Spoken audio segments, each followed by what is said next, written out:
Bonjour mesdames et messieurs et bienvenue dans ce flash d'information.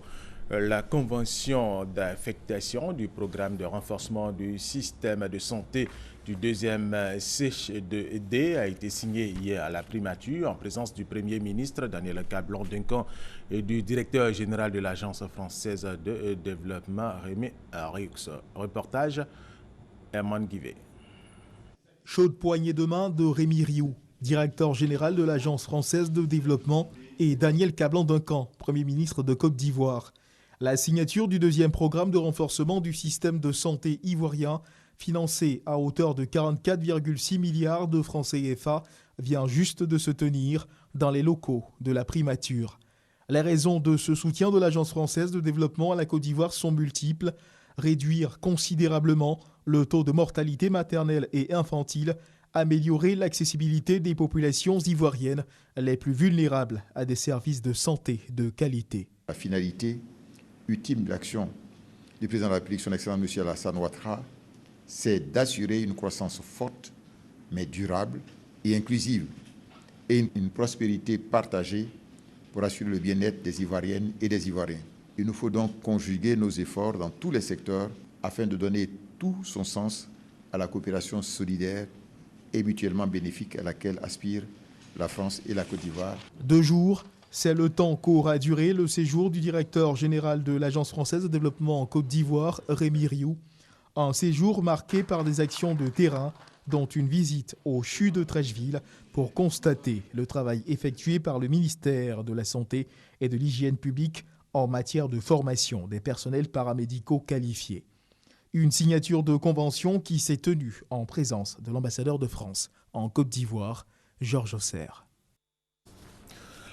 Des juristes ont organisé ici à Abidjan une rencontre à l'attention des responsables d'entreprise. Il a été question du pacte d'actionnaires, un moyen pour éviter les conflits en affaires. C'est un contrat peu connu dans le domaine des affaires en Côte d'Ivoire. Selon une étude d'un groupe d'avocats, il permet d'organiser et de mieux faire fonctionner une entreprise tout en protégeant les intérêts des associés. Il est différent du statut d'une entreprise.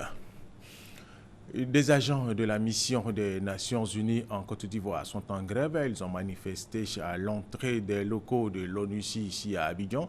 Ils réclament une indemnité de départ avant la fermeture de la mission onusienne en Côte d'Ivoire prévue en 2017. De son côté, la mission onusienne déclare que l'ensemble du processus de désengagement de l'ONU se déroule dans le strict respect des règles et procédures des Nations Unies en la matière. Le paiement d'une indemnité ne fait aucunement partie du contrat dûment signé par chacun des fonctionnaires. Une délégation du ministère d'État, ministère de l'Intérieur et de la Sécurité a rencontré les grévistes en vue de faire le point de la situation.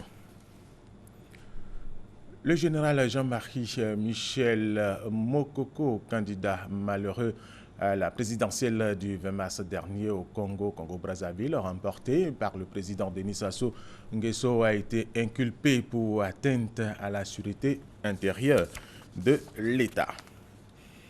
Et puis, cette information, le président nigérien Muhammadu Buhari a repoussé de quelques jours son retour de Londres où il s'est rendu pour des raisons de santé au Niger. Maintenant, le camp de Ngouagam qui accueille des réfugiés chez des déplacés internes fuyant le groupe djihadiste nigérien Boko Haram dans le sud-est du pays a été attaqué hier jeudi, peu après le passage d'une importante délégation ministérielle de ce pays, le Niger.